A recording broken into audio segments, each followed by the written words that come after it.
Hello दोस्तों, मैं हूं आपका दोस्त रवि किरण पोल।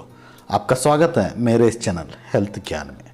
तो आगे बढ़ने से पहले मेरे चैनल को कृपया करके सब्सक्राइब कीजिए, लाइक कीजिए, शेयर कीजिए और कमेंट कीजिए, और सब्सक्राइब करने के बाद बेल आइकन दबाना मत भूलिए।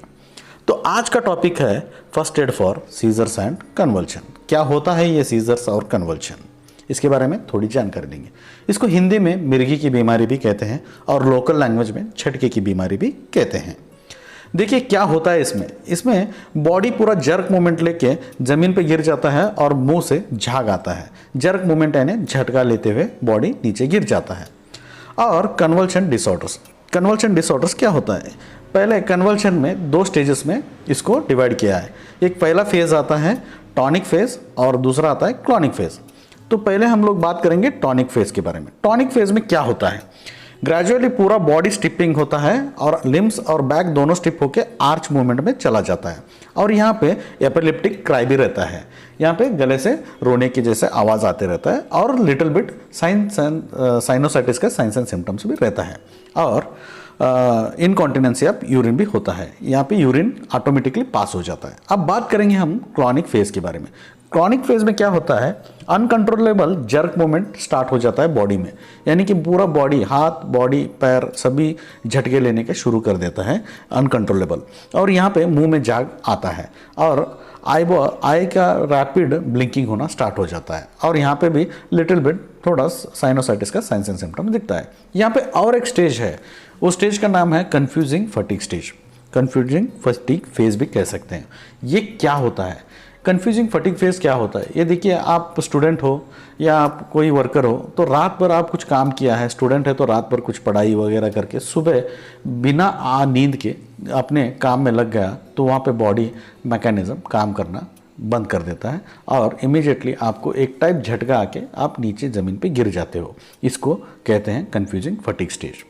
तो सोचिए, ऐसे व्यक्ति आपको कहीं पे मिल गया, तो उसको ऐसा कन्वल्शन आके ज़मीन पे गिर गया, तो आप क्या करना चाहिए? पहले तो उसके सराउंडिंग एरिया में कोई हार्मफुल चीज़ है तो उससे उसको एक्सटर्नल इंजरी हो सकता है, तो पहले उसको हटा दीजिए दूर। और उसके कपड़े टाइट है तो उसको लूज़ कर दीजिए और उसको एक ग्राउंड में फ्लैट तरीके से सुला दीजिए। और अगर वो नेक टाई डाला है तो नेक टाई भी रिलीज़ कर दीजिए। और नेक सराउंडिंग कोई भी ऐसा हार्मफुल चीज़ है तो उसको रिलीज़ कर दीजिए, क्योंकि वो सांस और ब्रीदिंग ठीक से ले ले। अब नेक्स्ट क्या करना चाहिए? तो ऐसे टाइम में पेशेंट के सर के नीचे वही एक कुशन और पिल्लो या कपड़ा, और अगर आप जैकेट पहना है तो जैकेट पे भी आप सर के नीचे दे सकते हो। तो इस पिल्लो और कुशन देने से क्या होता है, आप पेशेंट कन्वल्शन में रहता है तो उसको जर्क मूवमेंट इतने फास्ट रहते हैं कि वो अपने सर को ज़मीन पे पटक सकता है और गंभीर चोट आने के चांसेस बढ़ जाते हैं। उस गंभीर चोट में इंटरनल ब्लीडिंग होने के चांसेस बढ़ जाते हैं और ब्रेन डैमेज होने का भी चांसेस बढ़ जाते हैं। इसके लिए आपको कुशन देना ज़रूरी है। तो आगे क्या करें? अगर ऐसे पोजीशन में पेशेंट को आप लेफ्ट लैटरल में लेके सुलाओगे और उसका चिन और हेड को थोड़ा ऊपर की तरफ फ्लेक्स करोगे तो वो इजीली ब्रीदिंग कर सकता है। यहाँ पे चॉकिंग होने का चांसेस कम हो जाता है। अगर समटाइम ऐसे टाइम में फ्रोथ आता है तो वोमिटिंग भी अंदर जा सकता है एयरवे में और उससे चॉकिंग होके पेशेंट डेथ होने के चांसेस रहते हैं। इस पोजीशन में आप सुलाने के बाद पेशेंट एकदम कंफर्टेबल जोन में रहता है। और एक बात बताना चाहता हूँ, मेरे आई बटन को आप क्लिक करने से मेरे फर्स्ट एड के फर्स्ट और सेकेंड पार्ट भी आप देख सकते हो। तो आगे बढ़ेंगे हम लोग। यहाँ पे एक टाइम पीरियड है कन्वल्शन का, ये सिर्फ 2 to 5 मिनट के अंदर आके चला जाता है। इस पीरियड से भी ज़्यादा टाइम लगा तो आपको इमीडिएटली एम्बुलेंस को कॉल करना पड़ेगा और आप मेडिकल एड को पहुंचने का बहुत ज़रूरी है, क्योंकि ये कन्वल्शन ब्रेन रिलेटेड भी हो सकता है या ब्रेन डिसऑर्डर्स का भी हो सकता है। तो ये सभी चीज़ हो गए अडल्ट की जान बचाने के तरीके। तो अब हम आगे बढ़ेंगे बच्चों में। हाँ दोस्तों, बच्चों में भी सीजर्स आते हैं, कन्वल्शन आते हैं, मिर्गी के बीमारी आ सकते हैं। क्यों आते हैं, कैसे आते हैं, कब आते हैं? तो देखिए, 0 to 5 ईयर्स के बच्चों में कॉमनली ये सीजर्स दिखाई देता है। इसको हम लोग कह सकते हैं फेब्राइल सीजर्स या फेब्राइल कन्वल्शन। क्यों ऐसे कहा गया है? कि बच्चों में अगर बुखार बहुत तेज़ी से है और उसका टेम्परेचर हाई डिग्री में जा रहा है तो वहाँ पे ब्रेन टेम्परेचर ग्राफ करके कन्वल्शन आ सकता है। क्यों ऐसा होता है कि बच्चों के अंदर जो हाइपोथैलेमस रहता है वो उतना डेवलप नहीं हुआ रहता है और वो बॉडी का टेम्परेचर को मैनेज नहीं कर सकता है। तो इसके कारण बॉडी सभी टेम्परेचर डिवाइड कर देता है सभी अंगों में। तो ब्रेन बहुत ज़्यादा गर्म होने से ये कन्वल्शन आ सकता है।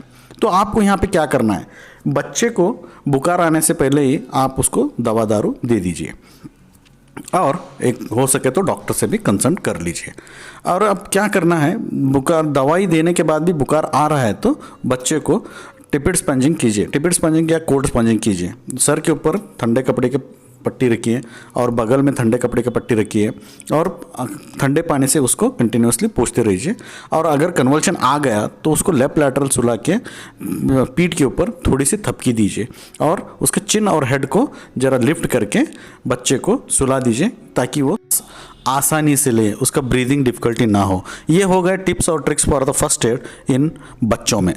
तो दोस्तों, मैं आशा करता हूँ मेरे इस चैनल के माध्यम से आज आपको कुछ ना कुछ तो ज्ञान मिला होगा। तो इसीलिए मैं कहता हूँ मेरे चैनल को कृपया करके आप लोग सब्सक्राइब कीजिए, लाइक कीजिए, शेयर कीजिए, कमेंट कीजिए और बेल आइकन को दबाना मत भूलिए। फिर एक ऐसे ही रोचक वीडियो के साथ मिलूँगा। तब तक के लिए जय हिंद,